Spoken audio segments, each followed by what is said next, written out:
Hello everyone.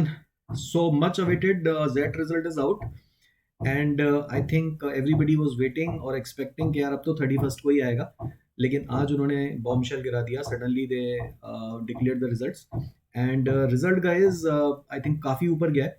जितना हम लोगों ने प्रिडिक्ट किया था आई थिंक उससे वो ऊपर है. And not only me but I think most of the institute and most of the other competitor predicted the similar line कि लगभग थोड़ा बहुत चेंजेस होगा.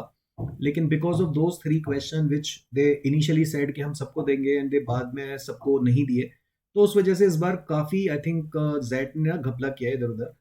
तो मजा नहीं आया. मतलब इस बार jet is known as like, मैं मेरे को जेट का एग्जाम सबसे अच्छा लगता है, मैं सबको बोलता भी हूँ, लेकिन इस बार इन्होंने जो भी इधर उधर गलतियां की हैं पेपर बनाने में, बाद में इन्होंने वो one question none of these दे दिया उसका आंसर जो कि कांट बी डिटरमिन्ड होना चाहिए. तो मतलब जेट की जो एक इमेज थी आई थिंक इस बार उन्होंने उस पर पूरा का पूरा उसको बेकार कर दिया.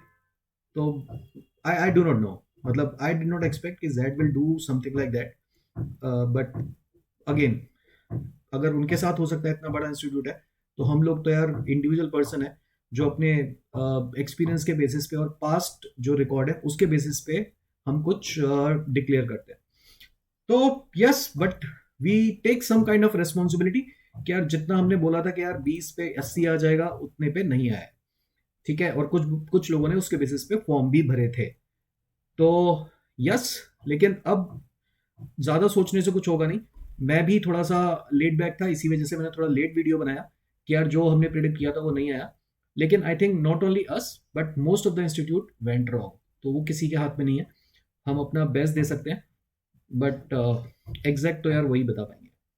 लेकिन इतना है कि इस बार पेपर अच्छा करके आए लोग और रिजल्ट काफी ऊपर गया है. तो let's check guys in this video what we are going to discuss. We are going to discuss now score versus percentile, that is actual. We will compare the last year and this year score. Huge gap. अगर हम last year की बात करें जो कि almost वर 3-4 साल लगातार same pattern पे था, इस बार बहुत ही अलग ही रिजल्ट आया. नंबर ऑफ सीट्स इंक्रीज हो गई हैं, तो माइट बी के कट ऑफ थोड़ा सा लो चला जाए. कॉल 92 पे भी आ सकती है इंस्टेड ऑफ 93. तो लेट्स सी, क्योंकि सीट बड़ी है तो ज्यादा लोगों को कॉल आएंगी. And we will check the cut off percentile of Z colleges. अगर डेट अवेलेबल है, फॉर्म नहीं भरा है, एग्जैक्ट परसेंटाइल आ चुका है, now you can fill some more forms. तो सीट्स जैसे मैंने बोला 180 से 240 हो गई गाइस. 60 सीट का इंक्रीज यहाँ पर है और 60 सीट का इंक्रीज यहाँ पर है. तो लगभग 120 सीट इंक्रीज हुई है. और 120 सीट इंक्रीज हुई है तो मान के चलो कि 1200 लगभग more number of people will get call. तो अगर वो 1200 कॉल और भेजने वाले हैं, definitely they need to reduce some kind of percentile. तो अगर पिछली बार कट ऑफ 93 या 94 गया था, इस बार थोड़ा सा परसेंटाइल कम जा सकता है. This is again just in prediction. तो मैं ये नहीं बोलूंगा क्योंकि हम ऑलरेडी एक बार गलत जा चुके हैं. तो I do not want to predict anything but this is again can happen. ठीक है. So let's see. This is the score versus percentile guys. If we talk about last year 80 percentile आया था 20 पे एंड वी वर एक्सपेक्टिंग इस बार लगभग 22-23 पे आना चाहिए. वो चला गया बढ़ के 26 नंबर पे. तो हमारा प्रिडिक्शन था कि 22-23 पे जाएगा, हमने 2 नंबर बढ़ाए थे. लेकिन वो चला गया 26 नंबर पे गाइस. तो 80 percentile is coming out to be 26 marks. 85 जो लास्ट ईयर 23.5 था, this time is coming out to be 28.17. 91 पिछली बार 26 पे था, इस बार 31 पे आ रहा है. तो लगभग 5-6 मार्क्स का डिफरेंस पड़ा है. हर एक में आप देखो, यहाँ पे तो ये मुझे कुछ गड़बड़ी लग रहा है. 32 पे 97 कैसे हो सकता है, यहाँ पे कुछ गड़बड़ है. इस बार 41 पे लगभग 97 है. तो इस बार गाइज काफी अंतर है पिछले बार से. अगर हम कंपेयर करें तो हम 2-3 मार्क्स इंक्रीज कर रहे थे लास्ट ईयर से. इतना तो पता था कि इंक्रीज होगा, लेकिन इतना इंक्रीज होगा ये किसी ने एक्सपेक्ट नहीं किया था. तो वी वर होपिंग के 25-25.5 के आसपास 85 बनेगा. इस बार बनाए 28. तो जिन लोगों ने कुछ कुछ फॉर्म भरे हैं उस स्कोर के बेसिस पे दे कैन स्टिल होप, क्योंकि जेड का एक्सएलआई के कॉल ज्यादा लोगों को आएंगे, तो बाकी इंस्टीट्यूट से भी कॉल थोड़े कम स्कोर पे भी आ सकते हैं, कम परसेंटाइल पे भी आ सकते हैं. तो जिनका 25 है वो भी एक्सपेक्ट कर सकते हैं कि हमको भी कॉल आ जाए. जिसका कट ऑफ 80 जाता था, हो सकता है थोड़ा सा नीचे चला जाए. तो यू कैन जस्ट वेट. लेकिन मेरे को डिस्क्रिपेंसी क्यों लग रही है मैं बता देता हूँ. This is my opinion. Again गलत है सही है आई डोंट नो. मेरे एक स्टूडेंट ने वीए का स्कोर कैलकुलेट किया विद द आंसर की जो भी इन्होंने दी थी विद द रिस्पॉन्स शीट. तो उसका स्कोर बना था 13.75, और इंग्लिश में तो आई थिंक कोई ऐसी मेजर गलती भी नहीं थी। आंसर की प्लस रिस्पॉन्स शीट से जो उन्होंने आंसर की दी एक्चुअल और रिस्पॉन्स शीट को मैच करके आंसर स्कोर बना था 13.75। इस बार जो स्कोर आया है वो बना है 49%। अगर हम 49% को 26 क्वेश्चन के साथ मल्टीप्लाई करते हैं, this comes out to be 12.75। क्यों भैया, जब तुम्हारी आंसर की से मेरा स्कोर 13.75 बन रहा है, तो अब मेरा स्कोर 12.75 क्यों बन रहा है? तो वो जो एक मार्क डिडक्ट हुआ, और ये इस बच्चे के साथ नहीं है, काफी लोग बोल रहे हैं कि हमने जो अपना आंसर की रिस्पॉन्स शीट के साथ मैच किया उससे उनके 2-2 मार्क्स कम आ रहे हैं। तो why that 2 marks are coming less अभी भी? अगर आपने सारे जो भी ऑब्जेक्शन थे उनको रिजेक्ट कर दिया है, then marks should be exact आपकी रिस्पॉन्स की से। वो 3 मार्क्स तो हटा ही दो, उसके अलावा भी लोगों के 2-2 मार्क्स और कम आ रहे हैं। क्यों? तो इनको थोड़ा सा क्लैरिफिकेशन देना पड़ेगा कि वो 2 नंबर इन्होंने कहां डिडक्ट किए, राइट? तो 12.75 क्यों बन रहा है? अगर आपकी आंसर की से मेरे 13.75 बन रहे हैं और आपने कोई भी क्वेश्चन ऑब्जेक्शन में नहीं लिया है, हम सोच रहे थे कि उन्होंने पैरा जंबल वाला एक क्वेश्चन जो किसी बुक से लिया गया था उसको रिजेक्ट किया होगा, but they have not come up any kind of clarification. तो जब तक वो क्लैरिफिकेशन नहीं आएगा, प्रेस रिलीज नहीं होगा, तब तक आइडिया लगाना थोड़ा मुश्किल है कि वो कर क्या रहे हैं। तो इसी वजह से बोल रहा हूँ थोड़ा सा डिस्क्रिपेंसी है।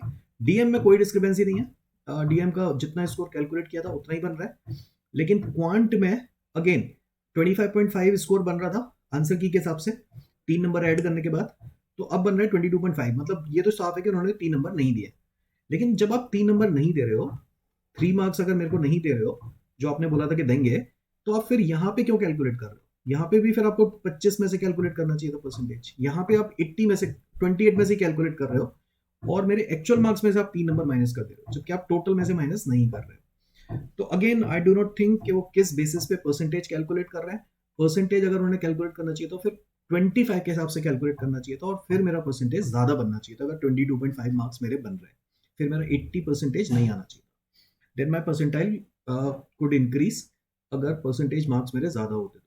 लेकिन ये क्योंकि सबके साथ है, तो आई डू नॉट थिंक कि परसेंटाइल पे बहुत कुछ फर्क पड़ता।